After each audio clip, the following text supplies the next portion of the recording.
Allie with Potomac Beads, and we're going to learn today how to do a really simple technique that has been around forever in a way to upgrade your chain experience and make a little extra bling on the exterior of your chain that you may be using to hang a pendant or one of your works of bead art from.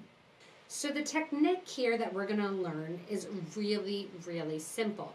You can see here I've done one that I did actually during a Twitch recording, adding to the Endless Summer pendant.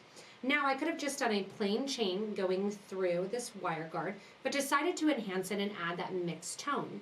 There's many times when you might use multiple colors of metal in the actual chain or in the design, and you want the chain to match and have that multiple level of kind of design code to it. So what we're going to be doing is we are going to be creating a pattern of going through every other loop of our chain. Now all chain is going to be different. I'm using a trace chain that is 2.6 by 2.15 millimeter. And this is a trace chain, and it is a hammered trace chain, so it's a little bit flat. And what we're going to learn is how to start and end the actual thread. And then I have some 15 OC beads here. If you have a larger chain with larger loops, you may want a bigger seed bead because you want to make sure it's not going to go through the whole of the seed bead. Now what you're going to want to do is look at the piece and decide if you're going every piece of loop. When you pull the chain, you'll be able to see one loop that's going to sit on the vertical and one basically that's going to sit horizontal with the openings. What I'm going to do to begin is I'm going to pull my last piece of chain, which might be where my clasp is going to be, and I can actually attach to the clasp. For the Endless Summer pendant, what I actually did was get to the point where I tied these two thread ends together. So depending on how you're ending it, the first thing I'm going to do is tie my thread, and I'm using green Wildfire thread so you can see it. And I have 0.006 Wildfire thread with a size 10 needle on the thread. Tie that into 2 knots and just keep that knot there on the piece. Push that stop bead out of the way, or that stop thread out of the way here. And what we're going to do is we're going to pick up some seed beads and go in between the chain. So I kind of pull the chain at an angle here that you can see the chain, or see the chain and those loops. And what I'm going to do is figure out how much chain is going to sneak around that 2 millimeter loop. So I'm going to try right now for 5 beads here. And we're going to add 5 of our 15 OC beads onto our thread. And I'm going to skip over the chain hole that you can see the loop facing me. And I'm going to go into the next one, which is going to be the third loop. I'm always going to be going into the odd number of loops as I pull the thread through and make those seed beads kind of sit on the exterior. Now the more seed beads you add, the more it's going to kind of look like a snake going back and forth. And if you go with less seed beads, you can get it tighter and scrunch up the chain, kind of up to you.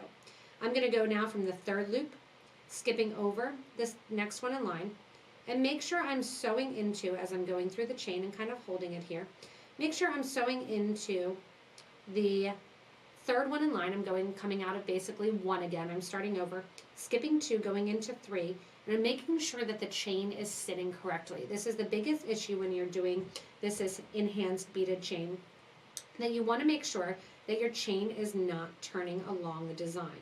Once I pull, you can see I'm getting kind of that pyramid shape, which I like. If you want it a little bit more kind of whimsical, you could downgrade to 4 beads if you're using the same exact chain. I'm going to do 5. So because chain has so much variation in the amount of distance between the loops, play around with the number of beads that you're going to put between. Again, I'm coming out the right-hand side of the chain that I'm holding. I'm going to skip the next one, and I'm going to go from the right-hand side of the third loop and go out towards the left. You're going to zigzag from one side to the other, going through and adding in the seed beads. What this is going to do is add that seed bead look to the outside. Continuing on them, you can hold it kind of and pinch it between your fingers, go through the design, picking up your 5 seed beads on your needle, skip over the next one, and again making sure that if I'm coming out that right-hand side, I'm going in to the right-hand side of the third chain and then out towards the left, and alternating from side to side as I go in and kind of just design the chain.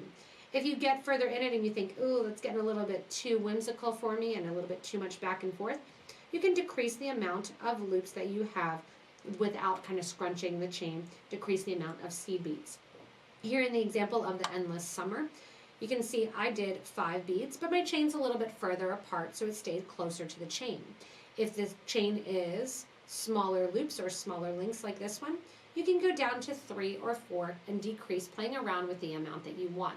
Again, if you have a lot of beads, it's going to be able to see the beads along the chain more. You can also play around with color and add color to the outside of your chain as well. When you get to the end of the chain, if you are adding the 2 ends together, all you're going to do is make sure that you're adding or ending on the opposite side of the chain and literally tie the 2 ends together. I was able to hide my tie right in the end, right in the middle here of my pendant as I was working with it.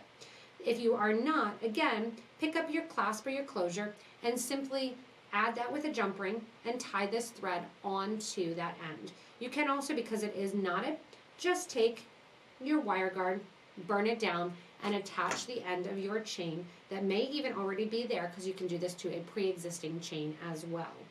Thanks so much for watching and learning how to upgrade your bead chain. Remember, if you do want to embellish the chain at all and you need a little help, to check out all of the different variety of products that we have at PotomacBeads.com as well as PotomacBeads.eu.